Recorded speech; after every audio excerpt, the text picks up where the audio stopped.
સુરત મહાનગરપાલિકામાં આમ આદમી પાર્ટી દ્વારા વિરોધ પ્રદર્શન કરવાની ચીમકી આપવામાં આવી હતી। વિપક્ષ દ્વારા અધિકારીઓ સમયસર તેમને જવાબ આપતા નથી તેમજ સંતોષકારક જવાબ પણ આપતા ન હોવાની ફરિયાદો છેલ્લા ઘણા સમયથી થઈ રહી હતી। આવી સ્થિતિમાં આશ્ચર્યજનક કાર્યક્રમ કરવાની જાહેરાત આમ આદમી પાર્ટીના કોર્પોરેટર દ્વારા કરવામાં આવી હતી। વિપક્ષના નેતા દ્વારા સૂત્રોચ્ચાર કરવામાં આવ્યા હતા કે પોલીસ અધિકારી ભાઈ ભાઈ ભેગા મળી ખાઈ મલાઈ।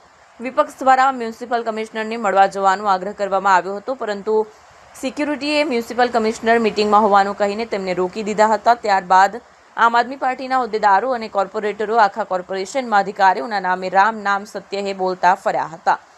સિક્યુરિટી ગાર્ડ બાદ લાલગેટ પોલીસ સ્ટેશનના પીઆઈ સહિત સ્ટાફ કોર્પોરેશન ખાતે પહોંચી ગયો હતો।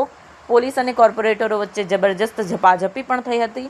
આમ આદમી પાર્ટી દ્વારા કરવામાં આવેલા વિરોધ પ્રદર્શન દરમિયાન આપના કોર્પોરેટરો દ્વારા પોલીસના વર્તનને લઈને ભારે રોષ નોંધાવ્યો હતો। પોલીસ કોન્સ્ટેબલની નશાની હાલતમાં હોવાનું કહ્યું હતું। પહેલા કોર્પોરેટરો અને અન્ય કોર્પોરેટરોને પણ પોલીસે ધક્કે ચડાવીને ટીંગાટોળી કરી લઈ ગયા હતા। કપડા ફાડી નાખ્યા, ચપ્પલ ફાડી નાખ્યા। આ મોઢામાં એવી રીતના ધક્કા માર્યા છે કે જો તમે મોઢામાં લોહી નીકળી જાય। આવી દાદાગીરી કરવાની, એક ચૂંટાયેલા પ્રતિનિધિ માટે આવી દાદાગીરી કરવાની। અમારી હારે આવું વર્તન થતું છે તો સામાન્ય લોકોએ હું રજૂઆત કરવા આવે?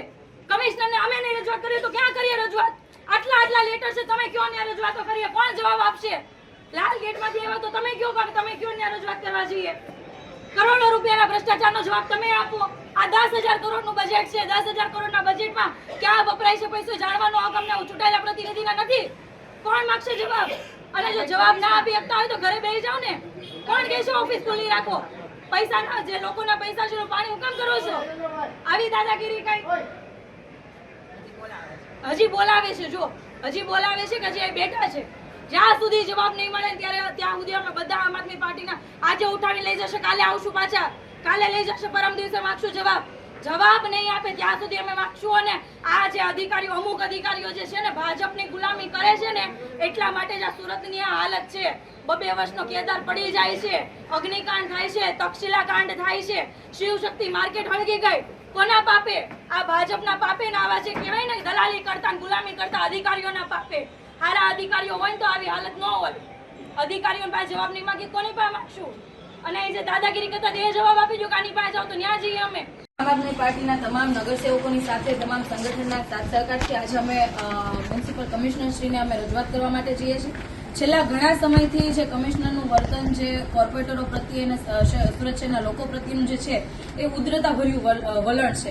જે રીતે અત્યારે જે કામગીરી સુરત શહેરના કમિશનર કરી રહ્યા છે એ કામગીરી જોતા એવું લાગે છે કે એ સુરત શહેરના જે કેમ કે રાજા હોય, રાજાશાહી જે વલણ હોય એવું બતાવે છે। ખરેખર કમિશનર ભૂલી ગયા છે કે સુરત શહેરના જે લોકો છે એમના નોકર છે, નહીં કે ભાજપના નોકર।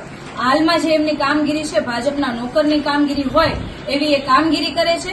જેટલા પણ આમ આદમી પાર્ટીના જે નગરસેવકો છે, અમે લોકો જે પ્રશ્નો પૂછે છે, લોકહિતની જે માંગણીઓ છે, જે પત્રો લખીએ છીએ, આજ દિન સુધી એમના ના તો એ જવાબ આપી શક્યા છે। જે પ્રશ્નો બજેટ અનુસંધાને પૂછવામાં આવ્યા છે એમનો જવાબ નથી આપી શક્યા।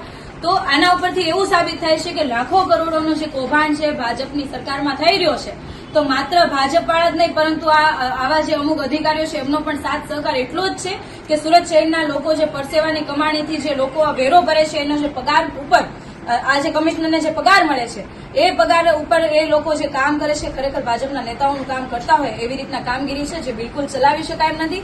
આજે અમે તમામ નગરસેવકોની સાથે સંગઠનની સાથે કમિશનરશ્રીને રજૂઆત કરવા માટે જઈએ છીએ કે જે લોકહિતના જે અમારા પ્રશ્નો છે એનો જવાબ આપો અને કયા કારણસર જવાબ નથી આપી શકતા એ પણ આજે ખુલાસો કરો।